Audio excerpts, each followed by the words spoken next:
Adorable Père, nous te disons merci pour ce moment précis que tu nous as donné encore d'être avec toi pour écouter ta parole.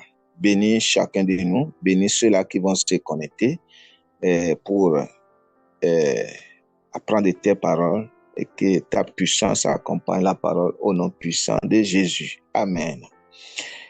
Bien-aimés dans le Seigneur, je vous salue un peu partout où vous êtes.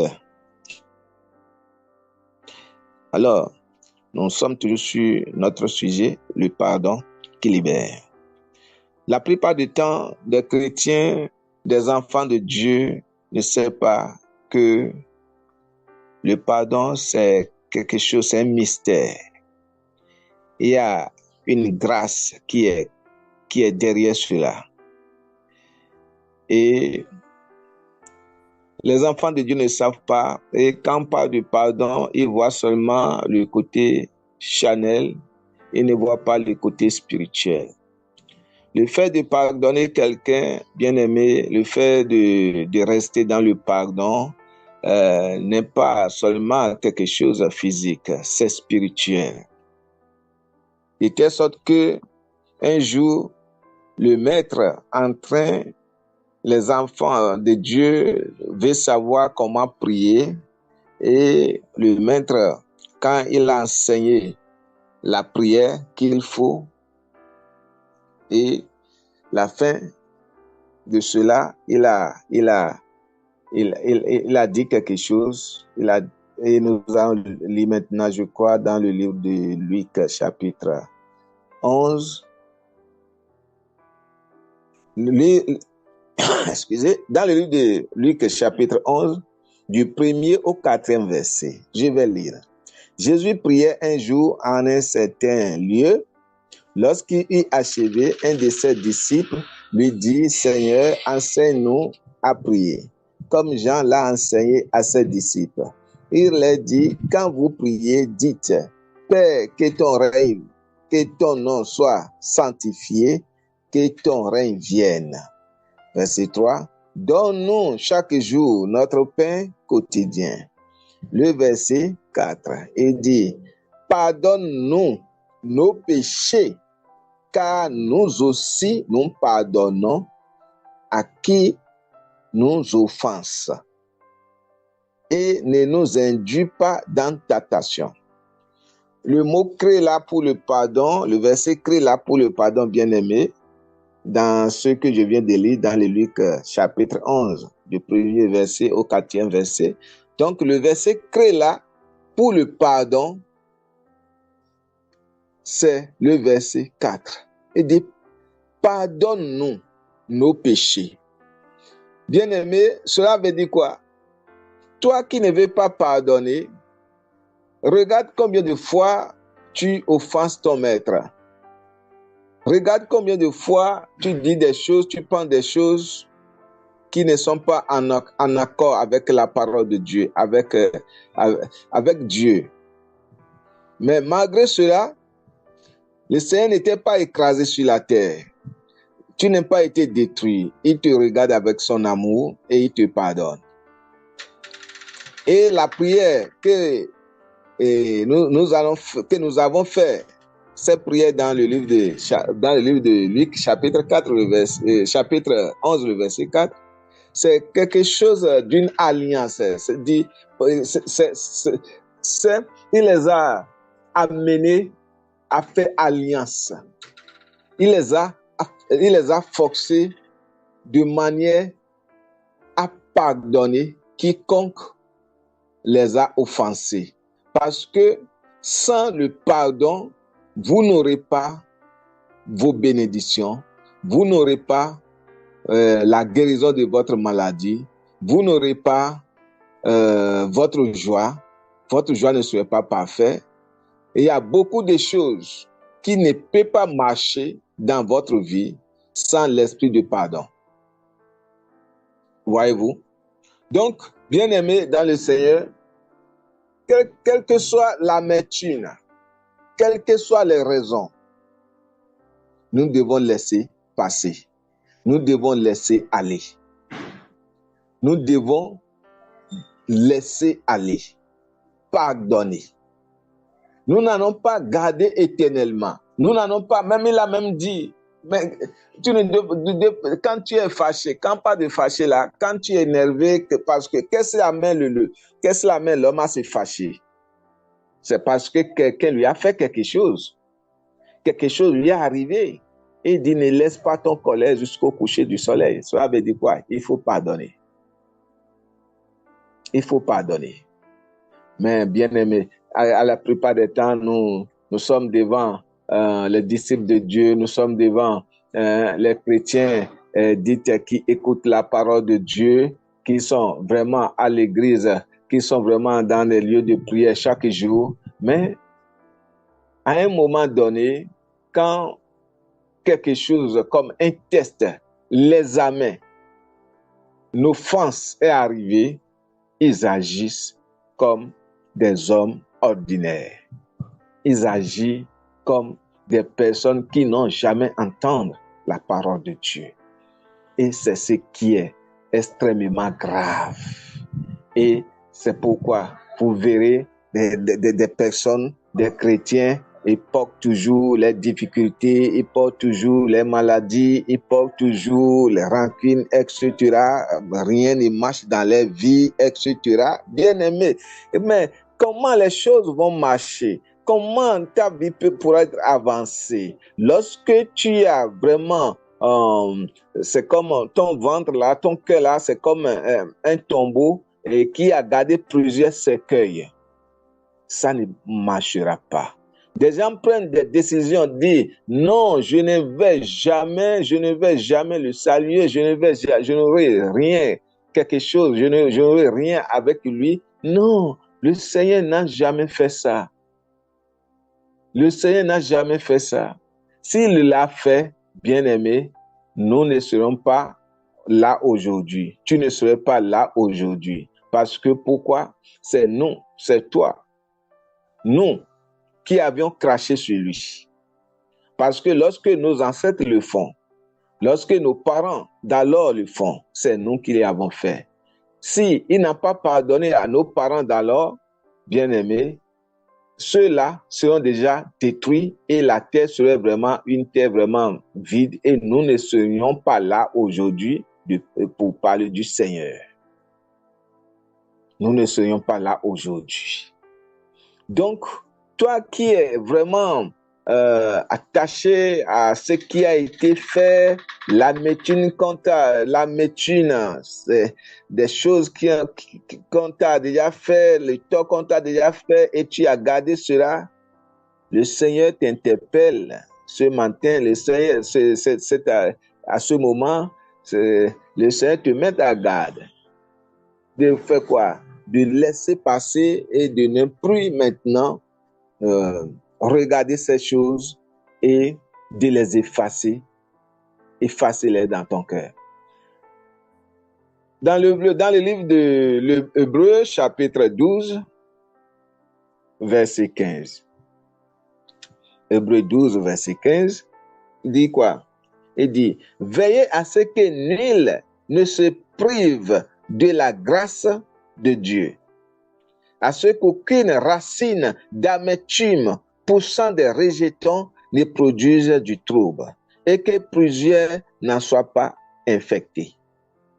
Oui, parce que tu as gardé dedans à quelqu'un, parce que tu as vraiment l'amertume de quelqu'un, la douleur de quelqu'un, et que tu as vraiment décidé dans ton cœur de ne pas pardonner, ça affecte les enfants, ça affecte toutes les personnes de ton entourage. Et ça monte de génération à génération. Et cela est devenu maintenant quoi? La sorcellerie.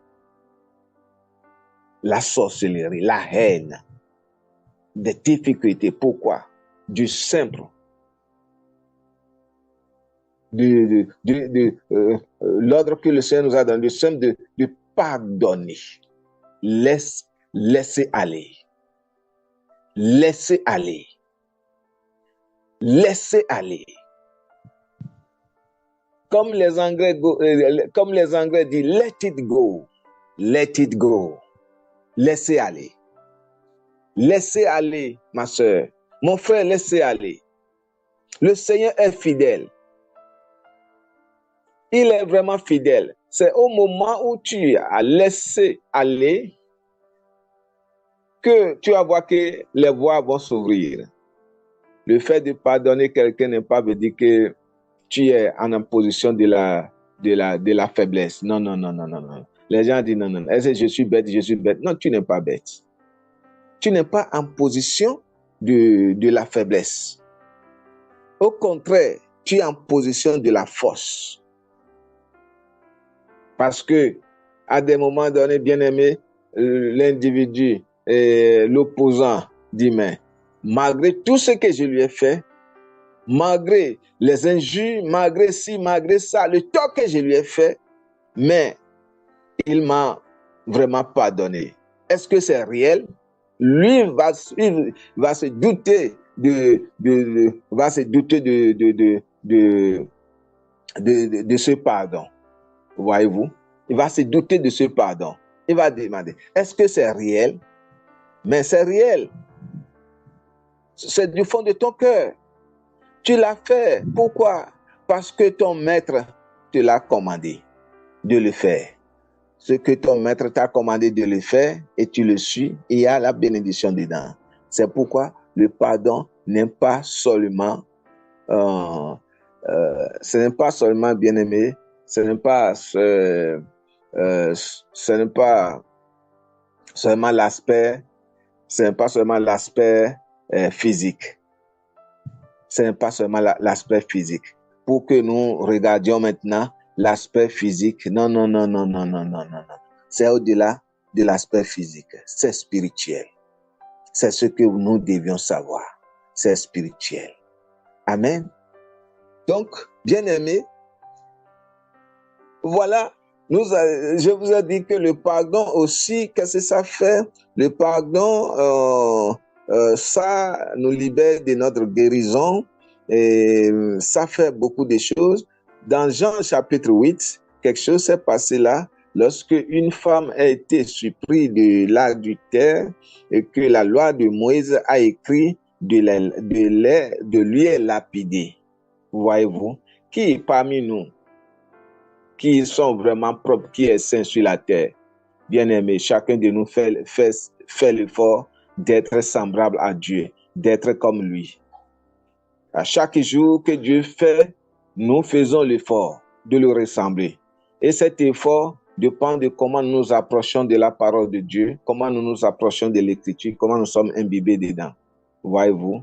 Donc, et le maître veut faire savoir à ceux-ci qui a surpris cette dame du fragment de l'huile de l'adultère. Quand on parle de l'adultère, c'est quelqu'un qui est quelqu'un ou quelqu'une qui sont déjà en couple et qui a quitté soit la femme ou l'homme qui a quitté son partenaire, son vrai partenaire en alliance et aller maintenant se découcher, aller chercher l'homme ou bien chercher femme dehors. Vous voyez, cela c'est quoi? C'est l'infidélité. Voyez-vous, cela donne l'infidélité. Et dans la loi n'a pas, la loi de Moïse n'a pas autorisé cet esprit d'infidélité. Il dit, dès que quelqu'un, surtout pour les femmes, est surpris pour ce genre de choses, il faut lui lapider jusqu'à mort. Donc, la loi a extrêmement condamné la femme jusqu'à mort pour l'adultère. Mais et l'homme qui a commis l'acte avec la femme, pourquoi cet homme est libre? Pourquoi cet homme n'a pas été condamné? Voyez-vous, la loi humaine, l'aspect l'aspect humain de la loi des hommes. Maintenant, quand cela s'est produit, ils ont amené cela à Jésus. Nous allons lire les Écritures alors pour bien discerner ce que nous sommes en train de dire. Jean chapitre 8, du 3e au 12e verset. Jean chapitre 8, du 3e au 12e verset. Je vais lire rapidement. Amen. Alors, les scribes et les pharisiens amenaient une femme surprise en adultère et la plaçant au milieu du peuple. Ils dirent à Jésus, Maître, cette femme a été surprise en flagrant délit d'adultère. Moïse, dans la loi, nous a ordonné de lapider de telles femmes. Toi donc, que dis-tu? Il disait cela pour l'éprouver afin de pouvoir l'accuser. Mais Jésus, s'étant baissé, écrivait avec le doigt sur la terre. Comme il continuait à l'interroger, il se releva et leur dit, que celui de vous qui est sans péché jette le premier la pierre contre elle. Et s'étant de nouveau baissé, il écrivait sur la terre. Quand il entendit cela, accusés par les consciences, se retiraient un à un, depuis les plus jeunes jusqu'aux plus derniers. Et Jésus resta seul avec la femme qui était là au milieu. Verset 10. Alors s'étant relevé et ne voyant plus que la femme, Jésus lui dit, Femme, où sont ceux qui t'accusaient? Personne ne t'a-t-il condamné? Elle répondit, Non, non, Seigneur. Et Jésus lui dit, je ne te condamne pas non plus. Va et ne pêche plus. Et Jésus leur parla de nouveau et dit, je suis la lumière du monde. Celui qui me suit ne marchera pas dans les ténèbres, mais il aura la lumière de vie. Amen. Bien-aimés, vous voyez, Jésus voyant la femme, tout le monde, ils sont accusés par elle, ils sont condamnés par les consciences, par les faits. Il dit, bon voilà, et la femme est pardonnée parce que chacun se voit en lui le péché commettre. Donc, bien aimé, quelle que soit l'offense que quelqu'un nous a fait, rentrons en nous-mêmes, dit, mais est-ce que ce que j'ai fait contre le maître, ce que j'ai dit contre le maître, dans l'inconscient, sans le savoir, j'ai murmuré contre le maître, j'ai murmuré contre quelqu'un, j'ai dit quelque chose de banal que même la personne n'a pas entendu, c'est du péché. Cela peut t'écraser, mais le Seigneur t'a pardonné. Bien-aimé, apprendre à pardonner selon notre maître, parce qu'il est la lumière. Quand il dit personne n'était pas condamné, cela veut dire est-ce que personne n'était pas condamné? Moi non plus, je ne vais pas condamner. Il dit, il parle du pardon. Parce que s'il ne l'a pas condamné, cela veut dire qu'il a pardonné. Mais pourquoi toi tu condamnes les gens? Pourquoi toi tu condamnes les gens? Tu as mis la croix sur les gens. Tu dis c'est fini. Je ne veux rien avec eux. Bien-aimés, repentons-nous. Parce que, vous voyez, cela amène des difficultés, cela amène la maladie, cela amène beaucoup de choses. Parce que lorsque quelqu'un à qui vous avez des différences et que ton cœur n'est pas libre, tu le vois, à des moments donnés, tu as peur. À des moments donnés, ton cœur saute. À des moments donnés, ton sang chauffe. À des moments donnés, tu as maux de tête. Tu as tout. C'est pourquoi ce n'est pas du tout bon pour vraiment le foyer. Qu'est-ce qui amène la division dans le foyer? Qu'est-ce qui amène la séparation des femmes? Qu'est-ce qui amène la séparation de l'homme et sa femme? Rien, c'est l'égoïsme. C'est l'orgueil. Je ne suis pas son égard. Je suis mieux éduqué que lui. Tu n'es pas son égard et tu l'as marié et vous êtes mariés? Non, c'est une erreur. Et cet orgueil rentre dans l'homme ou bien dans la femme. Et quand il y a petit problème dans la maison, il n'y a pas le chemin de s'en sortir. La femme ou l'homme voit sa personnalité, voit son éducation, et voit sa fortune. Bien-aimé, c'est une erreur. C'est une erreur. Ça, c'est l'égoïsme. Et Paul a dit quelque chose. Ce que je veux, que le moi en moi soit détruit. Bien-aimé, dans le foyer, si le moi en toi n'est pas enterré, si c'est l'homme, ça serait difficile pour cet homme de garder une femme dans son foyer. Si c'est la femme, que ce moi-là n'est pas vraiment enterré, ça serait vraiment difficile pour cette femme de rester sous le toit d'un homme. Parce qu'elle ne va pas se soumettre. Si c'est l'homme, l'homme ne va pas aimer, comme le Seigneur a dit d'aimer. Il ne va pas aimer comme il le faut. Et la femme ne va pas se soumettre. Elle va se dire, est-ce que je suis ses pieds? Non. Non. Non. C'est une erreur. Et ça fait aujourd'hui, beaucoup de foyers ont des problèmes, des difficultés. Et quand vous rentrez dans ce genre de conflit, c'est pas, surtout quand le foyer a des enfants, ce n'est pas vous seul. C'est que vous amenez des difficultés pour les enfants. C'est un embêtement pour les enfants. Et à des moments donnés, si le Seigneur n'est pas à votre côté, les enfants deviennent délinquants. Problème pour la société. Pourquoi? Parce que nous ne voulons pas suivre la parole de Dieu. Nous ne voulons pas faire ce que Dieu nous demande. Nous préférons suivre notre chemin. Aller sur notre chemin et laisse la parole de Dieu. Bien-aimés, repentons-nous. Amenez maintenant notre voie. Et imbibez-nous. Rentrez profondément dans la parole. Quel que soit le plaid, quel que soit ce qui s'est passé, quelles que soient les douleurs.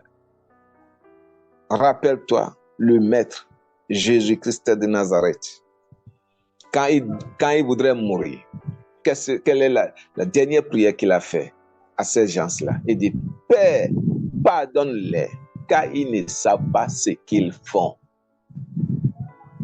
Car ils ne savent pas. Celui qui t'offense, celui qui t'a blessé, celui qui t'injure, ne sait pas ce qu'il est en train de faire. C'est un esprit qui est en lui, qui est en train de dire, fais-lui ça, fais-lui ça. Mais à toi qu'on est en train de faire ça, il faut savoir que tu as un esprit vraiment supérieur au-dessus de celui-là. Et tu dois faire en telle sorte que cet esprit que Dieu t'a donné, le Saint-Esprit que Dieu t'a donné, qui est au-dessus de celui-là, qui est la puissance, qui est la lumière, doit régner, doit vraiment